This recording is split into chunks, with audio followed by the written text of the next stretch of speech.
Selamat pagi teman-teman, ketemu lagi di channel Agen Burung Tulungagung. Pada siang hari ini menjawab beberapa pertanyaan teman-teman bagaimana cara mengembunin murai batu ketika habis mabung ya. Jadi video ini sekaligus menjawab beberapa pertemuan teman-teman yang permasalahan tentang pengembunan murai batu. Sebelum saya lanjut teman-teman, yang pengen gabung di grup Telegram, cek di deskripsi ada linknya, teman-teman langsung aja bisa gabung. Oke, yang pertama biasanya ini ketika setelah selesai mabung ini memang penting sekali. Yang pertama itu untuk menambah vektornya. Yang kedua manfaatnya juga biasanya burungnya itu cepat gacor kayak gitu ya.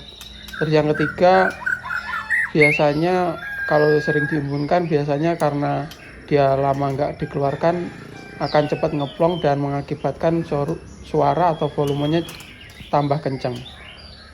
Nah ini yang perlu diperhatikan. Yang pertama biasanya teman-teman ini saya cek dulu, saya lihat mabungnya tuntas apa belum untuk murai batu yang kita inginkan ekornya panjangnya maksimal.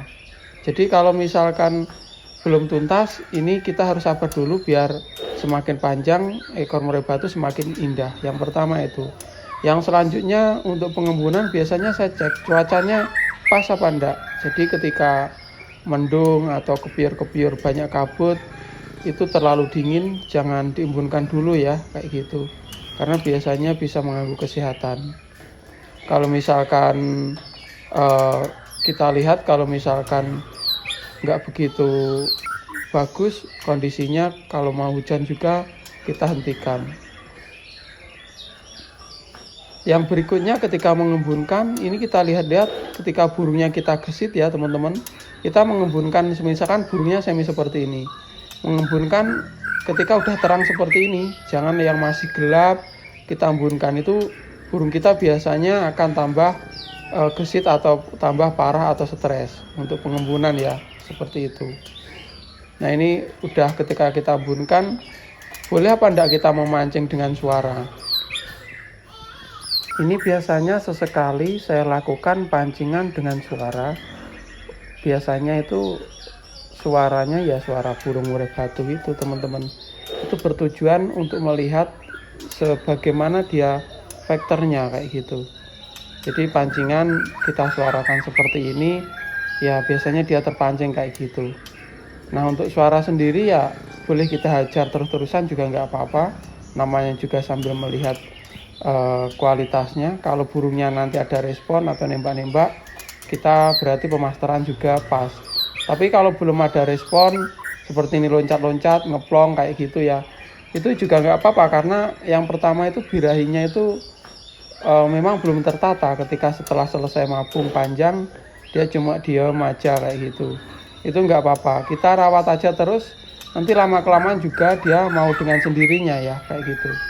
Untuk burung satu dengan burung lainnya itu memang nggak sama, jadi ada pun yang gampang nyaut kayak gitu, ada pun yang masih kadang mau kandang enggak seperti ini kayak gitu teman-teman.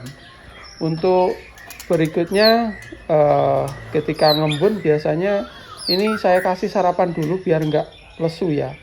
Sebetulnya video ini tadi teman-teman ketika saya ambil burungnya itu udah gacor ya, dia gacor terus.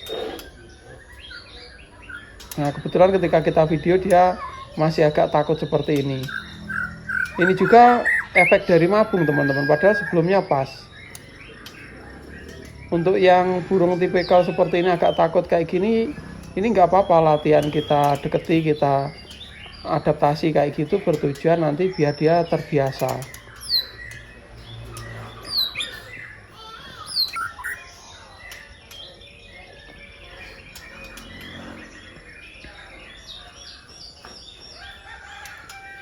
Untuk durasi per minggu ini nggak mesti ya. Jadi kalau cuacanya bagus mungkin bisa kita lakukan hampir tiap hari, dan kalau kita ada kesempatan juga kita lakukan tiap hari. Tapi kalau misalkan waktu nggak mendukung, terus cuaca nggak mendukung, mungkin cukup sesekali, nggak apa-apa, seperti itu teman-teman. Jadi untuk pengembunan ini sebetulnya itu kalau saya sendiri ya kita lakukan ketika belum ada suara-suara ya. Kalau orang Jawa bilang itu baru biar kayak gitu.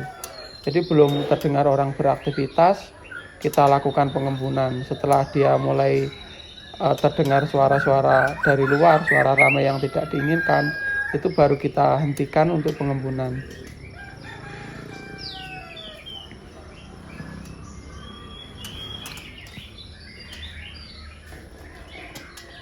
Yang selanjutnya kita lihat ketika kita mengeluarkan burung, ini juga nggak kalah penting. Biasanya burung tersebut masih tidur ya, maksudnya masih tidur pulas. Itu biasanya kita gugah dulu atau bangunin dulu. Jadi kita dok-dok, mungkin sekali dua kali kita pukul-pukul sebentar. Kalau dirasa dia udah aktivitas, ini baru kita keluarkan. Jadi mengeluarkan burung intinya ketika dia udah bangun. Biasanya seperti itu ketika kita lakukan. Kalau di sini saking banyaknya burung memang nggak barengan ya. Itu bisa kita lakukan bergantian atau bergiliran, besoknya lagi, mana lagi, seperti itu. Tapi biasanya burung yang aktif atau cerdas itu sudah subuh aja udah ngeplong biasanya. Apalagi kalau disendirikan dan dia sesekali dengar suara burung lain. Jadi mungkin ketika kita bangun malah didahului burung kita yang diembunkan, seperti itu. Biasanya burung murai, kacer juga akan bangun lebih awal. Ini menurut pengalaman saya ya.